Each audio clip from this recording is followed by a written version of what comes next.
여러분들 혹시 그 정신적 과잉 활동 증후군이라는 이 말을 들어본 적 있습니까? 정신적 과잉 활동 증후군, PSM이라고 하더라고요. 이 병명은 아닌데요. 2010년에 심리 치료사였던 사람이 크리스텔 푸티콜랭, 이름 발음하기도 어렵습니다. 근데 이 사람이 책을 썼는데 옛날 책이죠. 나는 생각이 너무 많아라는 책이 있습니다. 그 책에서 언급됐던 내용 중에 하나예요. 그래서 이 사람이 심리 치료사인데 사람들을 오랫동안 상담하면서 나름대로 내린 결론이 있는데, 그게 뭐냐면 전체 인구의 15%에서 한 30% 정도가 뇌에 어떤 구조적인 차이가 있어서 타인보다 생각이 좀 폭주하는 경향을 좀 보인다는 거예요. 다른 사람보다 생각이 좀 폭주하는 그런 사람들이 굉장히 높은 비율로 있다는 겁니다. 그래서 이런 사람들이 일상생활에 굉장히 큰 혼란과 불편을 초래한다는 거예요. 이제 그 사람들에 대해서 이제 정신적 과잉 활동 증후군이라고 이렇게 진단을 한 겁니다. 뭐 몇 가지 기준들이 있어요. 감각적으로 지나치게 자극을 받아서 일상생활이 어려운 상태에 빠지고요. 감각 과민증이라고 할 수 있다고 해요. 그리고 한꺼번에 너무 많은 생각이 터져 나와 가지고 취사 선택을 하지 못하는 상태에 이르는 겁니다. 지나치게 감정적이 되고 아무것도 아닌 일에 얼굴을 붉히거나 감정의 과잉의 상태에 빠지는 사람을 이렇게 말한다고 합니다. 근데 이게 사실 앞서도 말했지만 병명은 아니에요. 그래서 의사가 이게 워낙 이제 요즘 문제가 많이 되니까 이걸 병명으로 찾아보니까 이렇게 된답니다. 인지적인 과부하 정도라고 말하네요. 이게 정신적으로 처리해야 할 일이 너무 많아 가지고 어떻게 되었다? 화가 나 있는 상태. 이게 정신적인 과잉 활동 증후군, 이렇게 보는 겁니다. 그런데 이러한 사람이 성경에도 등장합니다. 함께 읽은 말씀, 한나가 바로 그런 사람이에요. 에브라임 사람이었고요. 그 사람이 이 남편이 엘가나가 있었는데요. 그 엘가나가 두 아내를 데리고 있었습니다. 근데 두 아내의 이름이 첫 번째가 한나고요. 두 번째가 브닌나였어요. 근데 한나는 자식이 없었습니다. 근데 브닌나는 자식이 있었던 모양이에요. 자, 여기까지 들어보면 이제 슬슬 아침 드라마의 향기가 좀 느껴지시죠? 이제 무슨 일이 생길지 상상이 됩니다. 남편인 엘가나가 그가 1년에 한 번씩 제사를 드릴 때 재물의 분깃, 그러니까 재물을 드리고 나서 남는 것들을 이제 돌려받게 되는데, 그것을 이 아내들에게 공평하게 나눠주지 못하고 누구에게 더 많이 나누어 주었나? 자식이 없었던 한나에게 훨씬 많이 나눠 주었던 것 같아요. 그리고 성경은 5절에 그 상황에 대해서 이 남편인 엘가나가 아내인 한나를 더 사랑했기 때문에라고 말합니다. 비슷한 이야기가 또 있죠. 야곱과 라헬과 레아 사이에 일어난 일들도 좀 비슷한 분위기가 있습니다. 그러니까 더 사랑하니까 남편이 더 챙겨줬는데 그 일로 인해서 불화가 시작된 겁니다. 6절 말씀은 이렇게 말합니다. 여호와께서 그에게 임신하지 못하게 하심으로 그의 적수인 브닌나가 그를 심히 격분하게 하여 괴롭게 하더라. 6절 말씀인데요. 하나님께서 그에게 그러니까 한나를 말하는 겁니다. 임신하지 못하게 했고요. 또 그의 적수인 브닌나, 그 사람이 어떻게 했습니까? 그를 심히 격분하게 하여 괴롭게 했던 겁니다. 이 갈등이 여기서 드러나는 거죠. 7절 말씀인데요. 이렇게 또 말합니다. 매년 한나가 여호와의 집에 올라갈 때마다 남편이 그같이 그러니까 그같이 했다라는 것은 그 남은 분깃을 많이 준 거예요. 많이 준 것을 보면서 브닌나가 그러니까 한나를 어떻게 했다고요? 격분시켰다는 겁니다. 그래서 그 한나는 어떻게 했습니까? 그가 울고 먹지 않는 지경에 있었던 겁니다. 여기서 격분이라는 말은요, 우상 숭배를 보았을 때 하나님의 마음을 표현하는 말이에요. 그러니까 굉장히 감정에 있어서 극단적인 감정이었다는 겁니다. 브닌나가 자신의 불공평한 처시를 보면서 또 남편이 매해 그 재산이 아니죠, 그 재물의 일부를 받는 것을 보면서 지금 한나는 훨씬 더 많이 받았겠지, 그러니까 그 마음속에 불평이 커진 거고, 그것을 누구에게 돌렸습니까? 바로 한나에게 돌린 거예요. 그래서 그를 격분시키고, 네, 울며 괴롭게 할 정도로 그런 상황을 만들었던 걸로 보이는 겁니다. 미움보다 강력한 감정의 상태였던 거죠. 지금 이게 한나가 처해진 상태예요. 말씀을 읽다 보면은 이 분이나가 어떻게 한나를 격분시켰을까 좀 생각도 해보게 됩니다. 근데 추측하면 그겁니다. 결국은 자식 자랑 같은 거 아니겠습니까? 그리고 그 사람을 놀리고 또 무시하지는 않았을까요? 어쨌든 그 격분이 한도를 넘게 되어서 이 한나는 마음이 너무 괴롭고 슬픈 나머지 죽을 지경까지 간 것 같아요. 근데 여기서 중요한 사람이 누구입니까? 남편인 엘가나잖아요. 근데 엘가나가 이 중간에 중재를 참 잘했으면 좋았을 텐데 참 그렇지 않은 것을 보게 됩니다. 남편 엘가나가 그 한나에게 위로했던 말이 있어요. 이제 여러분들 퀴즈를 한번 드릴 테니까 이 남편 엘가나가 그에게 어떻게 위로하는지 한번 보시고 이 남편이 무슨 잘못을 했는지 한번 좀 진단해 보십시오. 8절 말씀인데요. 우리 함께 좀 읽어볼까요? 읽어봅시다. 시작. 그의 남편 엘가나가 그에게 이르되 한나여 어찌하여 울며 어찌하여 먹지 아니하며 어찌하여 그대의 마음이 슬프냐 내가 그대에게 10 아들보다 낫지 아니하냐 하니라. 자, 지금 남편 엘가나가 그 한나에게 위로하면서 한 말이에요. 자, 이 말에 어떤 그 남편의 부족함이 있을까요? 우리 눈치 빠른 여성 성도들은 이미 알 겁니다. 뭡니까? 여기서 어찌하여라는 말을 붙인 거예요. 왜라는 말이죠. 그러니까 이겁니다. 한나를 향하여, 울고 있는 한나를 향하여 위로한다고 남편이 한 말이에요. 왜 울고 있고 왜 먹지 않고 있으며 왜 그대의 마음이 슬프냐라고 묻는 것이 잘못이었죠. 지금 우리 남성들은 어리둥절할 겁니다. 이게 무슨 잘못이냐, 묻는 게 뭐가 잘못이냐, 그럴 수 있어요. 거기다가 또 한 번 더 또 잘못을 저지르잖아요. 뭐라고 말합니까? 그대에게 10 아들보다 낫지 아니하냐 이렇게 말하잖아요. 우리 남성들은 나름대로 위로한 거예요. 한나에게. 아들이 군대를 가가지고 슬퍼하고 울고 있는 아내에게 위로한답시고 왜 울어? 왜 우는 거야? 물어보고 난 뒤에 아들보다 멀리 가 있는 아들보다 가까이 있는 내가 더 중요하지 않아? 이러면 아내에게 무슨 말을 듣습니까? 뻔하죠. 여성에게 있어서의 공감은 굉장히 중요하다고 많이 듣죠. 이 어찌하여라는 말은 일종의 거리감을 두는 말이잖아요. 그러니까 왜 우냐? 왜 힘들어하느냐? 왜 슬퍼하느냐는 말보다 공감해주는 말이 필요하다는 거예요. 그리고 내가 10 아들보다 낫지 않느냐라는 말보다는 다른 말이 위로가 되지 않을까요? 어쨌든 이 남편 엘가나가 한나를 위로하고 있는 상황이었지만 사실은 위로가 되지 않았던 겁니다. 더 마음을 힘들게 했던 것으로 보여져요. 근데 여기서 끝이 아니라 제사장 엘리도 있었어요. 근데 그 제사장 엘리가 한나가 하나님 앞에서 울며 기도하는 것을 보면서 어떻게 반응하는가? 13절부터 14절 말씀인데요. 제가 읽어드릴게요. 한나가 속으로 말하며 입술만 움직이고 음성은 들리지 아니하므로 엘리는 그가 취한 줄로 생각한지라. 엘리가 그에게 이르되 내가 언제까지 취하여 있겠느냐? 포도주를 끊으라 하니.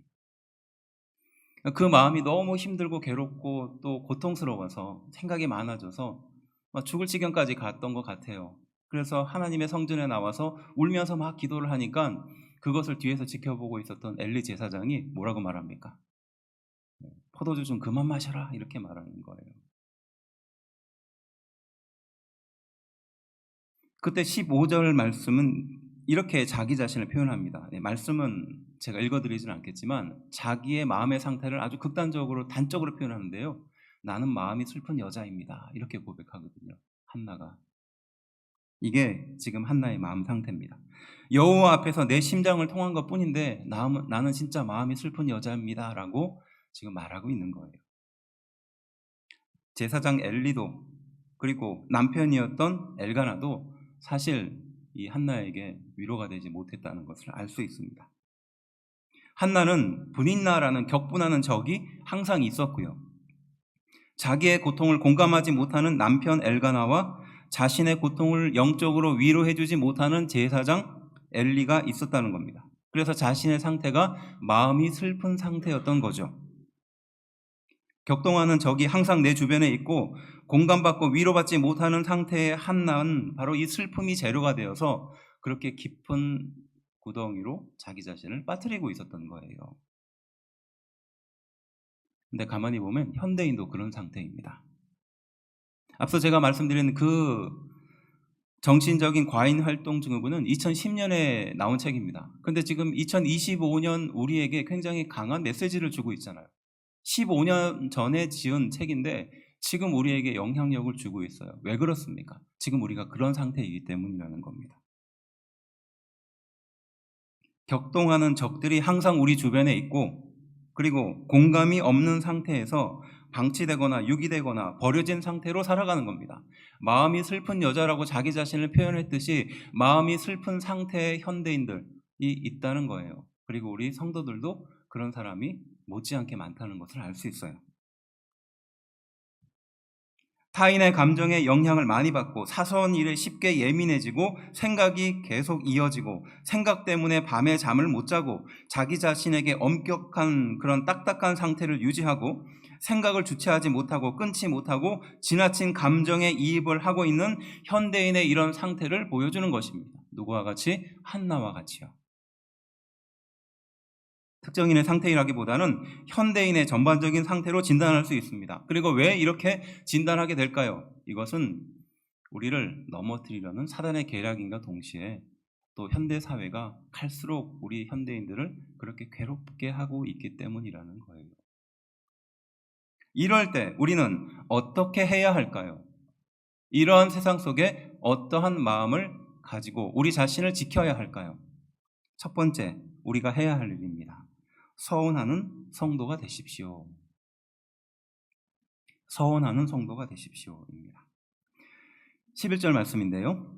이제 그 괴로움에 깊이 빠져 있으며 마음이 슬픈 여자였던 한나가 하나님께 기도했던 내용입니다. 이렇게 기도하죠. 우리 함께 한 목소리를 좀 읽어볼까요? 시작. 서원하여 이르되 만군의 여호와여 만일 주의 여종의 고통을 돌보시고 나를 기억하사 주의 여종을 잊지 아니하시고 주의 여종에게 아들을 주시면 내가 그의 평생에 그를 여호와께 드리고 삭도를 그의 머리에 대지 아니하겠나이다. 아멘. 자, 이 말씀을 띄워놓고 제 이야기를 잘 들어보세요. 여기는 두 가지 굉장히 중요한 의미가 있습니다. 민수기 16장 1절에 등장하는 건데요. 이게 나실인의 서약이거든요. 한나가 하나님 앞에 자신의 괴로움을 토로하면서 기도했던 내용, 서원했던 내용이 바로 무엇이냐? 나실인의 서약이었습니다. 그래서 그의 머리에 삭도를 대지 않고 머리를 깎지 않고 그리고 포도주와 독주를 마시지 않고 또 하나님께서 구별하는 삶을 살게 하겠습니다라고 서원을 하는 거예요. 그런데 이 사람들이 그러니까 나실인의 서약이 일어났던 그 독특한 배경들을 좀 이해하면 이 본문을 이해하는 데 조금 좋은 열쇠가 될 수 있습니다. 무엇이냐? 나실인 또 사사라고 표현하는 대표적으로 우리가 알고 있는 삼손이 이 나실인의 서약을 받은 사람이거든요. 우리가 그 얘기 잘 하잖아요. 머리를 잘랐더니 갑자기 힘이 빠져버리고 이게 삼손의 이야기잖아요. 근데 이 나실인의 서약이 등장하게 되는 사사라는 이 특별한 사람이 등장하게 되는 독특한 상황이 있어요. 무엇이냐? 이스라엘 백성이 극단적으로 타락했을 때입니다. 여기서 극단적으로 타락했다라면 너무 좀 약간 추상적이잖아요. 근데 극단적으로 타락했던 결정적인 예가 뭐냐면 세상을 향해서 달려나갔을 때입니다. 그러니까 우리가 우상숭배라고 말하는 그거 굉장히 나쁜 거고 하나님이 싫어하시는 거라고 생각하잖아요. 근데 우상숭배라고 말하는 그 신들은 어떤 신들이냐? 소위 말해서 열매와 결신의 신들이에요. 가장 현실에 밀접한 문제와 연결되어 있었던 겁니다. 그러니까 당장 내 눈앞에 추수가 잘 이루어지지 않고 곡식이 여물지 않을 때 현실적인 문제잖아요. 그러니까 그 이방 신들, 그러니까 열매의 신들에게 찾아가는 거예요. 이스라엘 백성들이 극단적인 타락에 이르렀다는 것은 그 이스라엘 백성들이 하나님께 눈길을 돌리지 않고 어디로 돌렸다? 현실의 문제에 눈을 돌렸을 때를 말하는 겁니다. 그럴 때 나실인의 서약, 그러니까 사사들이 등장하기 시작한 겁니다. 그러니까 이스라엘 백성들이 얼마나 타락했으면 이 나실인이 등장했을까 이렇게 추측하면서 보면 되는 거예요. 그러니까 지금 현재 한나가 하나님께 이렇게 자신의 아들을 놓고 나실인의 서약을 했다는 것은 당시 이스라엘 백성들이 극단적으로 하나님의 말씀을 믿지 않고 현실적인 것으로 돌아갔다는 것을 알 수 있는 겁니다. 풍요와 결실을 주시는 하나님을 외면하고 현실의 문제에 깊이 빠져 있을 때 바로 사사들이 등장하고 나실인이 등장해서 그들을 원래의 자리로 돌이키려는 목적이었다는 거예요.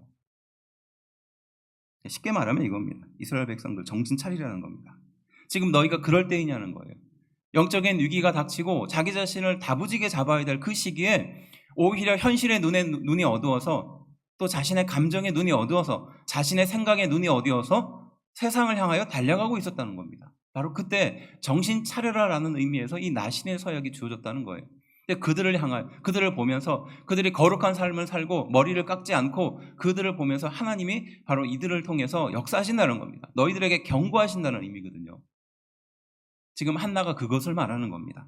내가 아들은 지금 없지만 나에게 아들을 주시면 그 아들을 이렇게 키우겠습니다 라고 말하면서 그 마음 깊숙한 곳에는 이런 의미를 담고 말하는 겁니다. 그리고 말씀을 띄워주세요. 보시면 이렇게 말하죠. 만일 주의 여종의 고통을 돌보시고 나를 기억하사 주의 여종을 잊지 아니하시고 주의 여종에게 아들을 주시면 이라고 말합니다. 그래서 만일 어떻게 한다면 이런 겁니다. 근데 우리가 성경을 읽다 보면 이런 내용들이 가끔 등장하거든요. 그러면 이걸 좀 묵상을 하다 보면 마음속에 이제 유혹이 생깁니다. 나도 한번 만일이라는 기도 제목을 좀 해볼까? 그러니까 사업이 잘 안 풀려요. 그러면 하나님께 기도하는 겁니다. 하나님, 제가 굉장히 어려운 상황에 있는데 만일 하나님이 나에게 축복을 주시면 내가 이렇게 하겠습니다. 내가 어떤 육체의 질병을 만났어요. 그럼 이걸 보면서 내가 하나님께 기도하는데 만일 나에게 이 병을 낫게 해주시면 내가 이렇게 하겠습니다.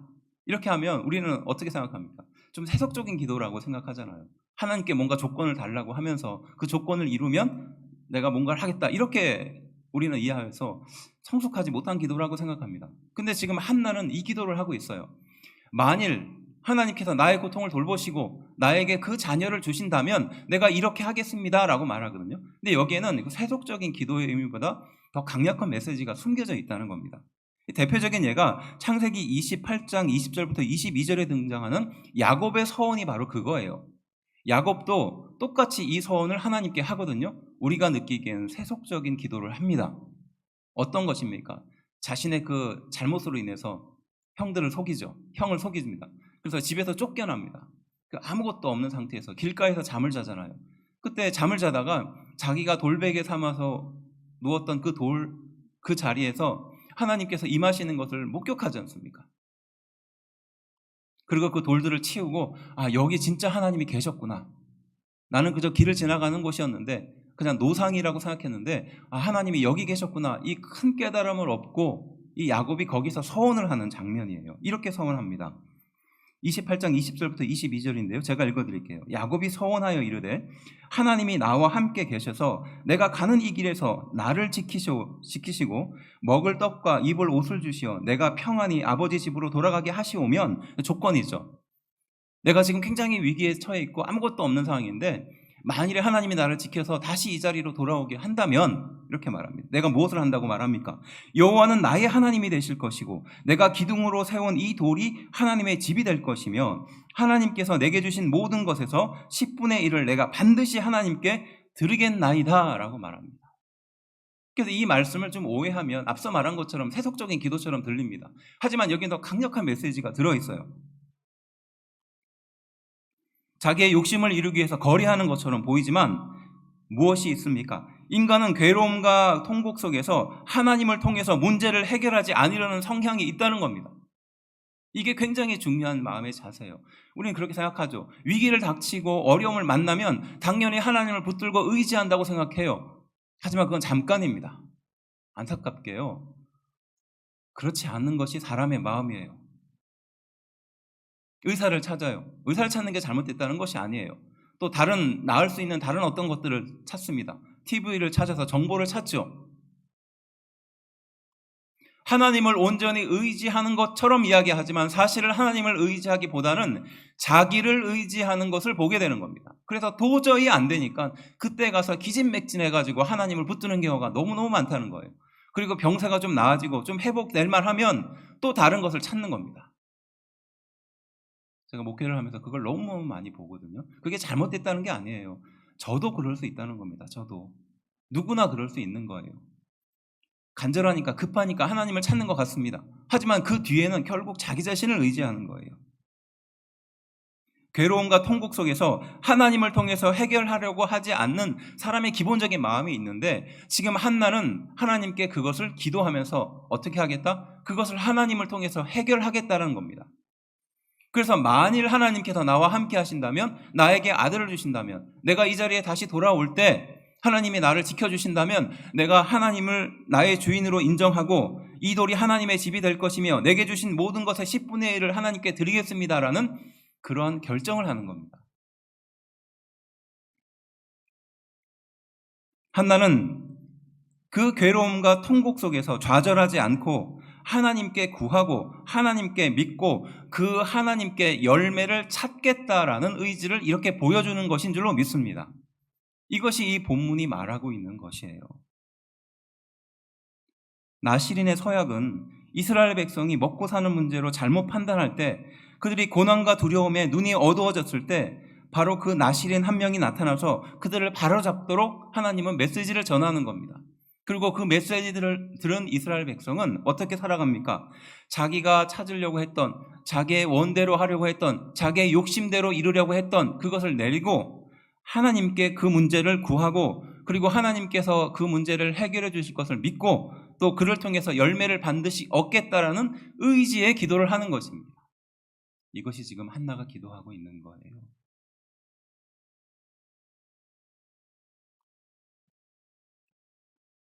한나는 고통에 눈이 멀어서 자기를 파괴하거나 타인을 격동시키지 않고 하나님께 구하고 하나님께 믿고 그 해결 방법을 찾겠습니다라고 말하는 겁니다. 이것이 서원의 의미예요. 하나님께 나신을 서원했다라는 것은 자신의 상태가 도저히 자기 힘으로 해결되지 않는다는 것을 하나님 앞에서 인정하고 있었던 겁니다.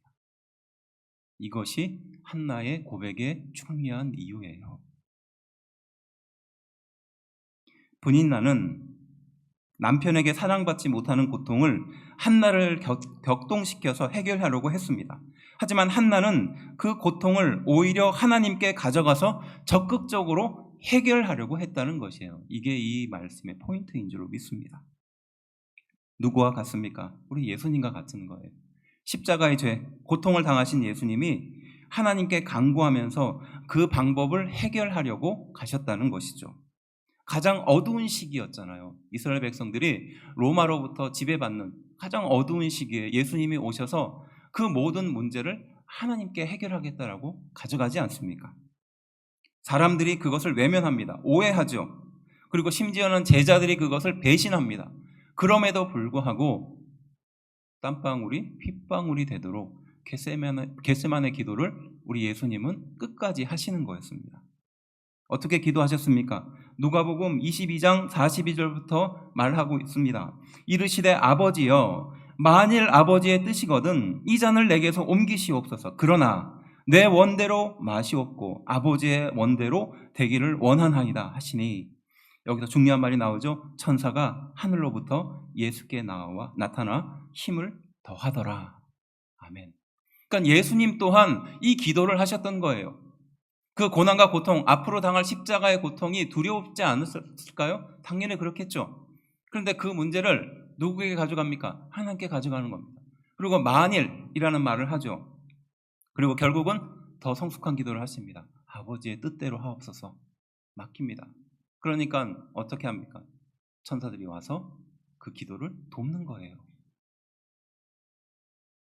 우리가 그렇게 기도할 때, 우리가 아버지의 뜻대로 하옵소서 기도할 때 바로 성령님이 우리를 도우시는 줄로 믿습니다. 고난의 시대, 이 고난의 상황에 서원을 붙드는 우리 성도들이 되기를 주의 이름으로 축원합니다. 하나님만 구하고 믿고 열매를 구하겠다는 성도가 되어야 할 줄로 믿습니다. 두 번째는 어떤 의미입니까? 생각하시는 하나님이 함께 하십니다. 한나가 하나님께 서원하면서 그 문제를 하나님께 맡겼을 때, 그리고 그 열매를 반드시 하나님께 얻어내겠다라고 서원했을 때, 그때 하나님은 이렇게 역사하시죠. 19절 말씀입니다. 함께 읽어볼까요? 시작. 그들이 아침에 일찍이 일어나 여호와 앞에 경배하고 돌아가 라마의 자기 집에 이르니라. 엘가나가 그의 아내 한나와 동침하매 여호와께서 그를 생각하신지라. 아멘. 동침하니까 바로 그 뒤에 이어진 중요한 말이 등장하죠. 하나님이 한나를 생각했다는 거예요. 생각했다는 겁니다. 놀랍지 않습니까? 또 20절 이렇게 말합니다. 한나가 임신하고 때가 이름에 아들을 낳아 사무엘이라 이름하였으니 이는 내가 여호와께 그를 구하였다 함이더라. 이렇게 말합니다. 그 사무엘의 이름이 뭐라고요? 내가 여호와께 구했다는 겁니다. 무슨 뜻을 담고 있어요? 내 문제를 다른 것에 맡기지 않았다는 겁니다. 하나님께 적극적으로 구했고 그 하나님께서 나에게 구체적으로 응답해 주셨다라는 이름으로 사무엘이라는 이름을 지었다는 것입니다. 여기서 그를 생각했다라는 말은요, 하나님이 그 고통을 아셨다라는 말로 같은 말로 쓰여져요. 그리고 그 고통과 함께 하셨다라는 말들도 똑같이 사용되는 겁니다. 생각하셨다, 아셨다, 함께 하셨다, 이것을 같은 말로 쓰는 거예요. 성숙한 신앙인은 하나님의 인도하심이라고 억지로 끼워 맞추지 않습니다. 어떤 곳에서도 함께 하실 하나님을 알기 때문에 그 뜻에, 그 상황에, 그 여건에 순종할 줄 아는 거예요.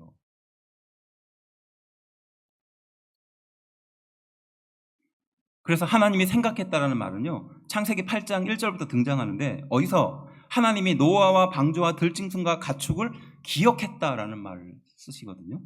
또 출애굽하고 있는 그 이스라엘 백성들을 보면서 애굽에서 노예의 고통을 당하고 있는 그들의 울부짖음을 내가 들었다, 기억했다, 이렇게 표현하는 겁니다. 여기서 생각과 기억과 함께 했다라는 말은 비슷한 말로 쓰여진다 그랬잖아요. 이것은 하나님이 잊으셨다가 기억하지 못하시는 분이 아니라는 뜻입니다. 함께 하신다는 겁니다. 늘 잊지 않는다는 거예요. 생각하셨다는 의미는 하나님이 생각을 하지 않으셨다가 갑자기 생각이 나서 생각하는 것이 아니라는 것이에요. 하나님이 그 문제를 늘 생각하셨다는 겁니다. 그리고 하나님이 그와 함께 늘 함께 했다는 거예요. 한나의 기도를 들으셨고 문제를 해결해 주셨다는 의미이지만 사실은 하나님이 한나의 고통을 항상 마음에 담고 하나님이 생각하고 기억하고 함께 하셨다는 의미인 줄로 믿습니다. 그래서 우리는요, 사람의 생각과 하나님의 생각을 좀 구별할 필요가 있어요. 간단히 말씀드리지만 성경에서는 사람의 생각을 어떻게 표현하느냐 하면 시편 94편에 사람의 생각은 언급되어 있지 않습니다. 안 띄워줘도 돼요. 시편 94편은요, 사람의 생각이 허무하다라고 표현합니다. 그리고 창세기 6장 5절은 생각하는 모든 계획이 항상 악하다라고 표현하거든요. 실제로 그런 예들이 등장합니다. 창세기 6장 5절에 그 이야기를 하셨지만 이제 뒤에 아브라함이 이렇게 말합니다. 자기가 죽게 될 것을 두려워해서 그 아내를 누이라고 속이잖아요. 그때도 생각했다라는 표현을 하거든요. 또 야곱은 어떻습니까? 아내를 빼앗길까 봐 생각했다라고 표현합니다. 창세기 31장에 등장해요. 또 이스라엘 백성들이 애굽에서 나오게 된 이후에 광야에서 방황을 할 때 그들이 과거에 애굽에서 살았던 그 풍요를 생각하면서 거기에서 생선도 먹고 거기에서 부추도 먹었고 이것을 생각했다고 표현하거든요. 그러니까 불평을 생각하는 거예요. 앞으로 있을 그 영광을 생각하는 것이 아니라 사람은 항상 과거의 불평을 생각한다고 성경은 표현하는 겁니다. 그래서 신명기 28장 32절은 자녀를 빼앗겨서 종일 생각한들 눈이 피곤해지고 손에 힘이 없어질 뿐이다라고 말하거든요. 그러니까 사람의 생각의 끝은 결국 헛되고 두려움에 빠지고 절망이고 불행으로 이를 수밖에 없다는 것이 성경의 결론이에요. 하지만 하나님의 생각은 언제 등장하느냐? 바로 그 아브라함을 생각해서 조카 롯을 바로 소돔과 고모라에서 꺼내오시는 내용이 생각했다는 표현으로 등장하거든요. 또 라헬을 생각해서, 자녀가 없는 그를 생각해서 그의 태를 열었다라고 하나님은 생각했다라는 표현으로 말씀하시는 겁니다. 결국 시편 139편 2절은 하나님이 이 모든 것을 다 알고 계신다라는 말로 똑같이 쓰는 말을 사용하고 있어요. 곧 하나님의 생각은 열매고 문제를 해결해 주시는 것이고 응답하신다는 것이고 안다라는 의미로 표현하는 겁니다. 이게 사람의 생각과 하나님의 생각의 근본적인 차이점인 겁니다. 사람은요, 생각이 많으면 참 여러 가지 좋은 점도 있지만 좀 안 좋은 점도 있고 불편하잖아요. 하지만 그 종국은 결국 우리의 인생을 망가뜨리는 방향으로 갈 수밖에 없다는 겁니다. 하지만 하나님의 생각은 우리를 구원하고 우리에게 새 생명을 주시는다는 것입니다. 한 사람 한나의 고통을 통해서 타인에게 해를 끼치고 타인에게 자신의 악감정을 해소한 것을 보았죠. 하지만 그 한나는 자기를 해치지 않고 하나님께 나아갔습니다. 그리고 하나님은 그런 한나를 생각하셨고 또 그의 문제와 함께 해주신 줄로 믿습니다. 현실의 고통, 또 현실의 생각을 떠올릴수록 우리는 괴로움에 빠집니다. 하지만 하나님께 서원함으로, 하나님께 나아감으로, 함께 하시는 하나님을 믿고 나와 함께 계신 하나님, 나의 고통을 생각하시는 하나님께 위로와 해결을 얻어야 되는 줄로 믿습니다. 이것이 한나의 기도에 담겨져 있는 의미예요. 사무엘상 30장 1절부터 6절은요, 우리가 너무 잘 알고 있는 그 다윗의 이야기입니다. 다윗이 오랜 망명 생활을 하다가 해서는 안 된 행동을 해요. 적국으로 넘어갑니다. 그리고 거기에서 적국을 통해서 돕는 역할을 하게 되죠. 그래서 이스라엘과 싸우게 되는 전쟁에 반대의 진영에 참여하게 돼요.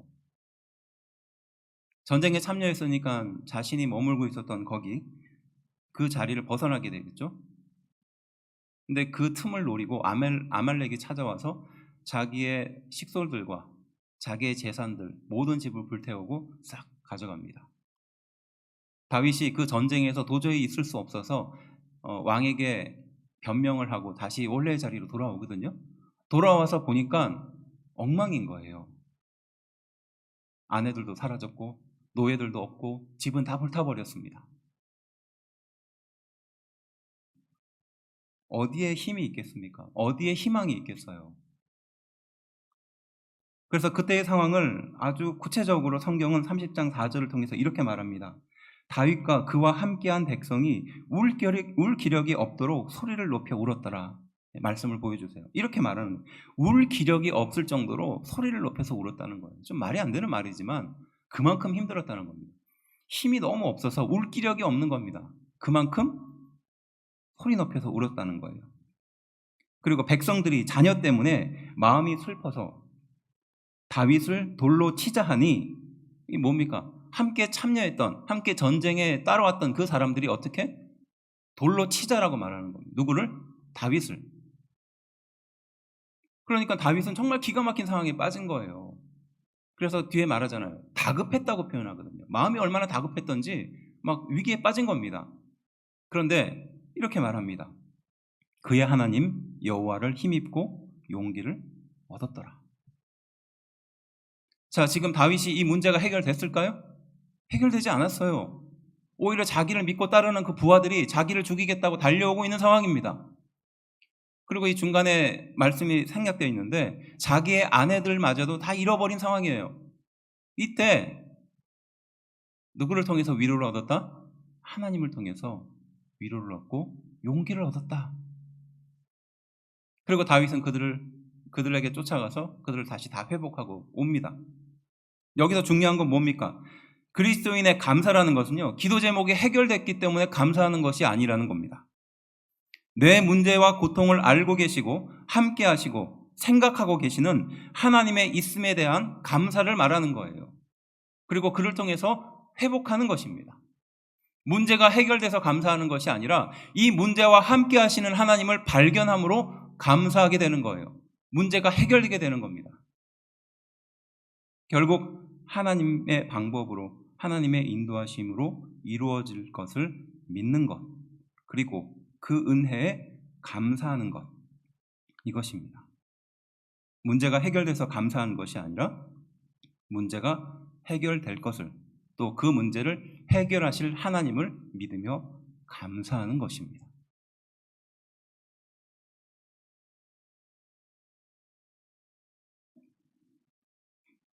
서원하는 성도, 생각하시는 하나님, 이 메시지, 또 한나를 통해서 주시는 이 메시지가 강력하죠. 청년부에서 예전에 한번 이야기했던 내용인데요. 청년부에서 교회에 좀 믿음 있는 분들을 불러서 같이 간증을 나누는 시간이었는데, 이분이 은행장이었어요. 그리고 나이는 30대 은행장을 닮 만큼 굉장히 유능한 사람이었습니다. 교회는 다녔지만 사실은 제대로 다닌 게 아니었습니다. 그죠? 습관적으로 교회를 다녔던 사람입니다. 그런데 이 사람이 위기를 만나죠. 어린 아들이 소아암을 만나게 된 겁니다. 지금까지 그 성공 가도를 달려왔던 그 모든 인생이 이 아들이 소아암을 만남으로 인해서 다 의미 없어져 버리게 된 것이죠. 매일매일 괴로워하면서 치료를 받는 아들을 보면서 그 아버지의 마음은 어떠했겠습니까? 무너지겠죠. 매일매일 무너졌을 겁니다. 그날도 새벽까지 고통에서 울고 있는 아이를 겨우 잠재우고 그 아버지가 병원에 있는 기도실에서 기도를 했어요. 어떻게 기도했는가? 만일 하나님이 살아계신다면 저 아이를 저 고통에서 건져달라, 이렇게 기도했다고 합니다. 아니면 나를 차라리 데려가 달라라고 기도했다는 거예요. 그 마음속에 얼마나 복잡한 생각이 그의 인생을 사로잡았는지 알 수 있는 대목이죠. 또 자녀의 고통을 부모에게 어떻게 말할 수 있겠어요? 그런데 그 기도 중에, 그 새벽의 기도 중에 하나님께서 어떻게 그 집사님을 통해서 말씀하셨는가, 역사하셨는가? 갑자기 그 아이, 지금 침상에 누워있는 그 아이의 영혼에 하나님께서 들어가시는 것과 같은, 그런 말로 표현할 수 없는 그런 것을 보여주셨다는 거예요. 그러니까 병상에서 고통에 누워있는 그 어린 아이에게 하나님의 영혼이, 하나님이 그에게 쑥 들어가는 것을 갑자기 확 느꼈다는 거예요.